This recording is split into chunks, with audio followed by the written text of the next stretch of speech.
Salut tout le monde, aujourd'hui on va explorer le monde fascinant des écosystèmes. Un écosystème, c'est comme une colocation spéciale où le biotope avec son sol, son eau, son air et tout le tralala représente l'appartement. Et la biocénose avec tous ces êtres vivants sont les locataires. A priori, tout le monde est invité à rejoindre la colocation, mais dans les faits, c'est un peu plus complexe. Le biotope, c'est comme le décor, avec tout, du climat aux UV. C'est comme si la nature avait dit « Ok les gars, voici votre scène, débrouillez-vous ». Le biotope est caractérisé par des éléments abiotiques, non vivants, non carbonés. Par exemple, dans la forêt tempérée, on peut retrouver l'eau apportée par les pluies fréquentes qui nourrit la vie végétale, l'air frais et humide qui contribue à créer un environnement propice à une biodiversité vibrante. Maintenant, survolons le désert, un biotope où chaque goutte d'eau compte. Le sol, souvent sablonneux, peut devenir bruyant sous le soleil impeccable. L'air sec, aride, teste la résilience des organismes qui y résident. La pluviométrie est comme une star capricieuse qui fait rarement son apparition, mais quand elle le fait, c'est la fête pour le désert. La biocénose, c'est la joyeuse bande des êtres vivants dans cet écosystème. Des plantes aux animaux, des micro-organismes aux macro-organismes, c'est un peu la grande fête de la biodiversité. Dans les forêts, vous avez les cerfs, les écureuils, une variété d'oiseaux qui font la fête dans les branches. Vous avez aussi bien sûr tous les arbres, tous les champignons. Les déserts, eux, accueillent des survivants comme le fennec, les serpents à cornes, les cactus, qui pour s'économiser fleurissent que tous les 10 ans. À l'intérieur de cette bande de colocataires, il y a de nombreuses interactions, positives ou négatives, comme la compétition, l'entraide, la prédation. Si on prend l'exemple d'une forêt tempérée, pour la compétition, prenons le cas des cerfs.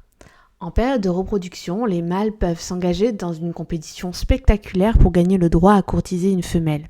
C'est un peu comme une danse romantique où le cerf le plus impressionnant peut espérer d'obtenir un oui pour le bal de la vie. C'est ce qu'on appelle une compétition intraspécifique, car elle se déroule au sein de la même espèce. Il y a aussi des compétitions interspécifiques entre deux espèces différentes. Imaginez deux espèces d'oiseaux colorés, comme les geais et les pics verts, qui se disputent les milieux, endroits, pour construire leur nid. C'est comme une compétition de construction, où chaque espèce veut le meilleur appartement avec la meilleure vue. C'est un peu comme un concours de qui peut avoir le domicile le plus branché dans la forêt. Dans la bande, il y a aussi de belles histoires d'entraide. Prenons l'exemple des arbres et des champignons dans la forêt tempérée. Les arbres fournissent les glucides, le sucre aux champignons, et en retour, ces derniers aident les arbres à absorber des nutriments du sol, par exemple de l'azote, du fer. C'est un peu comme un accord de cohabitation où tout le monde en bénéficie. C'est ce que l'on appelle une symbiose, une véritable histoire d'amour où les partenaires sont très différents mais terriblement complémentaires.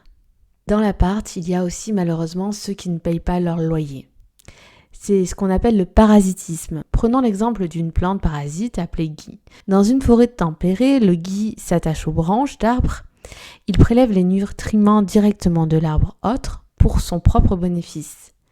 C'est comme si le gui disait « Et je vais prendre un peu de ton jus pour me sentir bien, d'accord ?» C'est une relation un peu à sens unique où le gui profite au détriment de l'arbre hôte. C'est comme si le gui était un colocataire qui ne contribue pas au loyer, mais profite pleinement des avantages de la colocation. Et puis, plus terrible, il y a la prédation. C'est un peu comme un jeu de cache-cache intense entre les colocataires. Prenons l'exemple du renard, qui est un peu comme un colocataire rusé et furtif. Il se faufile à travers les couloirs de la forêt, cherchant sa proie, comme s'il jouait à cache-cache. Le lapin, de son côté, est comme le colocataire vigilant qui tente de rester caché et échapper à la chasse du renard. Ces interactions créent un équilibre délicat au sein de l'écosystème, où chacun a son rôle à jouer, que ce soit en rivalisant, en s'entraidant ou en faisant des câlins. C'est un peu comme une sitcom naturelle où chacun a son script, mais les rebondissements sont toujours inattendus. Maintenant, si on se préoccupe un peu des interactions entre la biocénose, donc les êtres vivants, et le biotope. Ces interactions sont comme les activités quotidiennes dans une colocation. Les plantes, par exemple, puisent dans le sol pour obtenir des nutriments, tandis que les animaux utilisent l'air pour respirer. C'est comme si chaque colocataire contribuait d'une manière spécifique à la maintenance de leur maison commune. Certains colocataires ont des relations spéciales.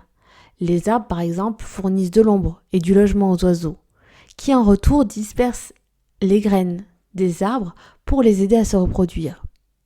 C'est un peu comme si certains colocataires étaient devenus meilleurs amis, partageant non seulement l'espace, mais aussi les services mutuels. Tout comme dans une colocation réussie, l'équilibre est essentiel. Trop de prélèvements sur les ressources et la colocation naturelle pourraient être déséquilibrées. Les interactions entre le biotope et la biocénose sont un balai délicat, chaque élément jouant son rôle pour maintenir la stabilité de la maison forestière. Donc finalement, dans cette colocation verte, c'est comme si les plantes faisaient des blagues au sol pour le nourrir. Les arbres jouaient les aînés sages et zen, toujours là à fournir de l'ombre. Les animaux, eux, organisent des soirées bruyantes, ceux au pied des arbres. La nature, c'est comme un sitcom géant où chaque créature a son rôle. Et parfois, ça dégénère en épisode sauvage. Alors, pour ne pas être les colocs relous dans ce bail sans caution, gardons notre curiosité éveillée pour préserver cette comédie naturelle qui fait de notre planète le meilleur sitcom de l'univers. Merci de m'avoir écouté et à très bientôt pour une nouvelle vidéo.